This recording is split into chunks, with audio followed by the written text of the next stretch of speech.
So, you know, as tradition, Spotify loves to remind us the bullshit stuff we listen throughout the year. And I was looking at my top 5 and shit doesn't make sense. And then I realized that it actually makes kind of sense. And let me tell you why. Let me tell you why. La Rosalia. So, Rosalia is my discovery of 2020, as in like January 1st, 2020, all the way up to now. I've been listening to it non-stop. Pienso en tu mira es, look at me switching to Spanish. I'm so dumb. That song, I think I listened to it like 100 times.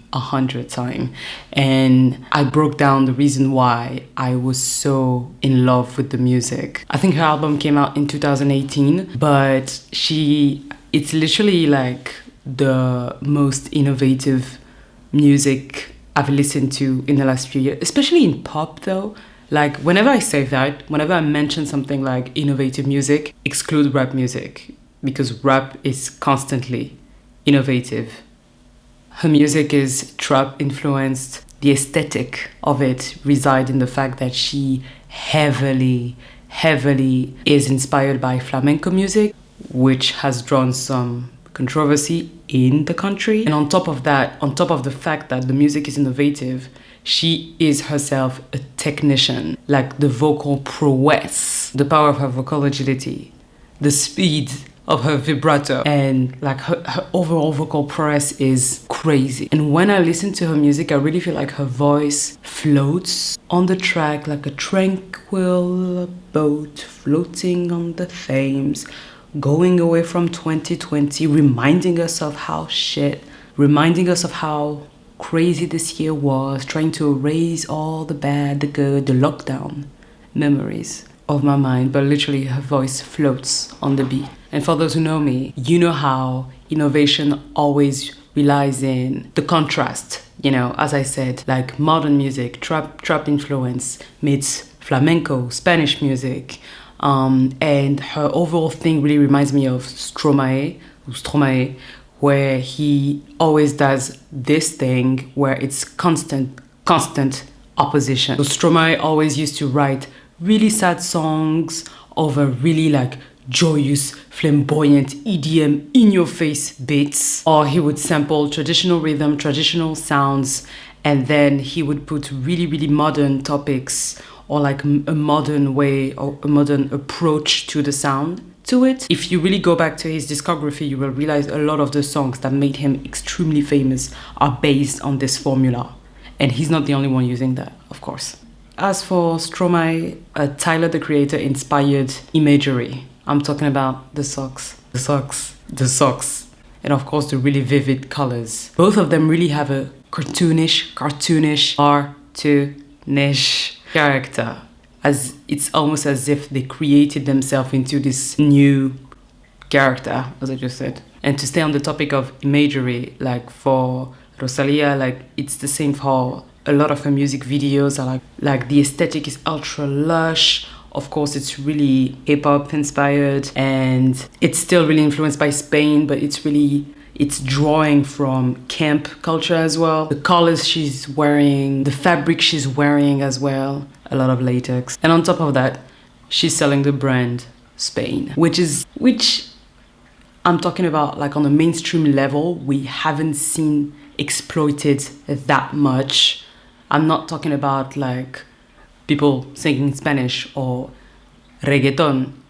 I'm literally talking about the country, Spain. And I'm not talking about Almodovar, but she almost positioned herself that way, especially with the storytelling of the album, which I think is the reason why I really enjoyed listening to it, because each song isolated is its own piece of art, but even the overall story of the album, like the plot, and you can actually like feel the moments where the character change his mind, or when the character is in a position of distress, when the character finally, you know, like just is liberated. And I think that people tend to forget that back in the days, an album used to be a body of work, as in I'm not just selling you the songs, I'm selling you the dream, I'm selling you the story, I'm selling to you the visuals, it's a whole package.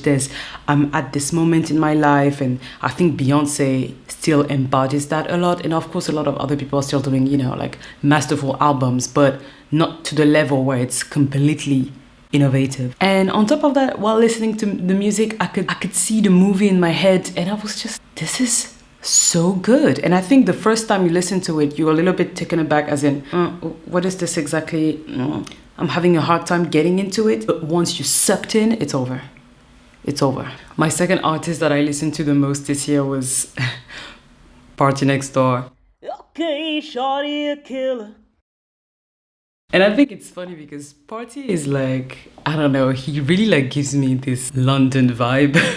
As in like his music is really like for like London nights, lonely London nights. And you know how this new genre of R&B inspired by trap has been dividing people, because on one side you have traditional brandy 90s 2000s R&B, and on the other side you have alternative, progressive, hype-up, lo-fi,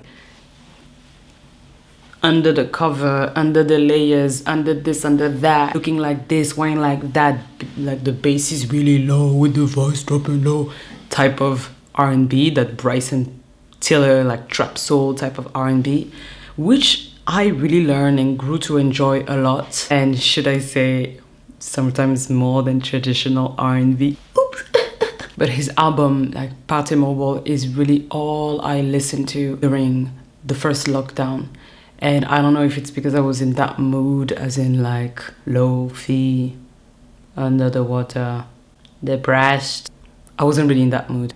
I loved that album. And I know a lot of people did not really enjoy it. I don't know why.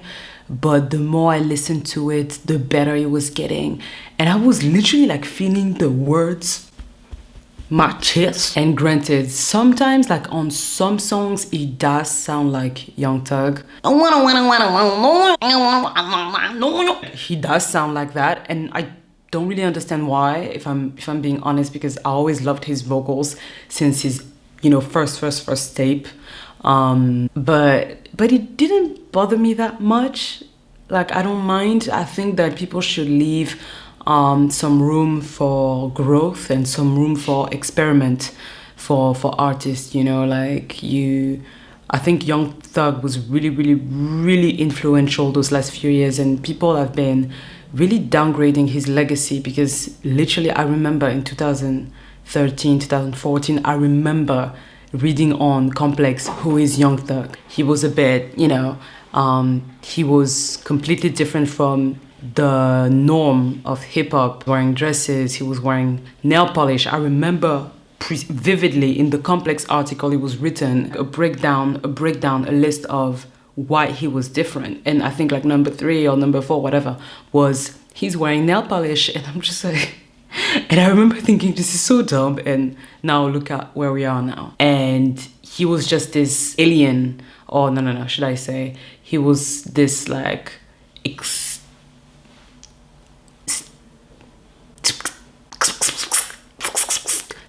was just weird in the field of rap music. And now look at everyone, from the style, from the flow, the way they rap, the way they tune their voice.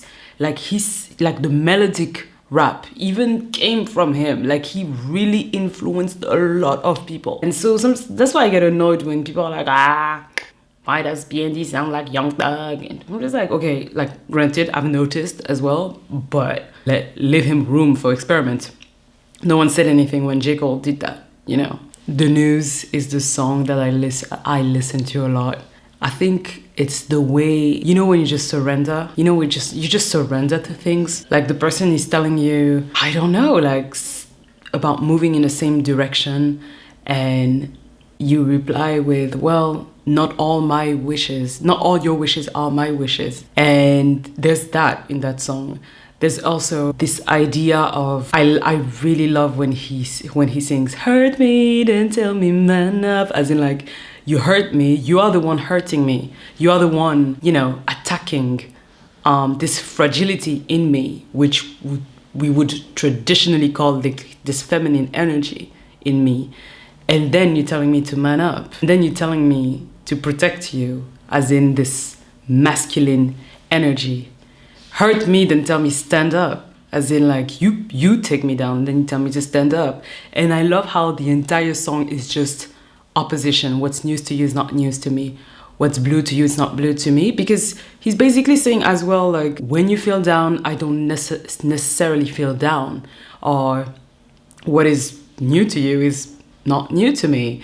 And I mean, now that I think about it, it almost feels like he's talking to someone who is, you know, like a virgin of life, as in the person hasn't explored many things in life. Whatever affects the person he's in a relationship with or the person he's talking to is not necessarily supposed to affect him negatively, or it's not because you're going through the motions that you need to, you know, let your rage on me or let your anger on me because you're angry about something else or because you're frustrated about something else. You don't have to, you know, project it on me. You're projecting your own anger on me, and then you're projecting your idea of what a man is or what a man is in that relationship on me, and I can't give that to you all the time. And it's just, oh God, like and then at the end, he keeps like repeating this thing. I got used to your bedside, baby. I got used to, and I'm just like, what? I'm just like, how did this guy literally like embody the tension in any relationship in one song with just like the simplest lyrics? How did you do that? I'm ready to put up with you even on your worst days. You're ready to put up with me even on your best day, like even on your bad days. And it's just, and let me check actually, because I'm not exactly sure of the lyrics, but like I think I listened to that song so much. I really like the instrumental as well. The instrumental is so dark and blue. It's just like atmospheric, and it just takes you, you know. Yeah, I got used to your bedside. And there's even one lyric, like one sentence in the song where he says, you got a side nobody's seen. You got a side nobody's heard. And it's exactly that. You know how you know someone so much. The person is entirely different from the persona they have publicly or with other people. And now that I think about it, I wonder if it's him talking to a girl or if he's embodying the girl as well. I mean, I think it's him talking to the girl because he tells me, you know, man up. The fact that he says, you get a side nobody's seen. And, you know, if you listen to the story of the album, it's really about a relationship and how it went really bad, because the last song is the Savage anthem and it's just so bad. It's so bad. What he does though, the music is good, but it's so bad what he does. Don't wait on my love, and then he cheated on her, and he literally tells her how he did that and how good it felt to go back to her each time, knowing that he just did whatever he did with the person before her, in her living room, in the bed, whatever. The story of a toxic relationship, not just him being toxic, but the girl being toxic her own way as well. Because, I don't want to get into that, but you know. And then we have my baby, Nicki. Hey yo. Nicki. I could make a whole YouTube channel about Nicki, her impact, Nicki, the persona, the personas, Nicki, the flow, the beat, the rappity rap, the Nicki, the Harajuku Barbie, the Nicki, like Nicki. Debate with yourself. She got better over time. I don't think I've heard many people say that. Like they always say, yeah, well, Nicki does what she did, like, well, Nicki do what she does, and I'm just like, what do you mean? She's overdoing herself. She is literally better each time. Like she's better. Like say it however you want with whatever accent. She's better. Each verse, she is better. I was listening to her old music that I love her old music.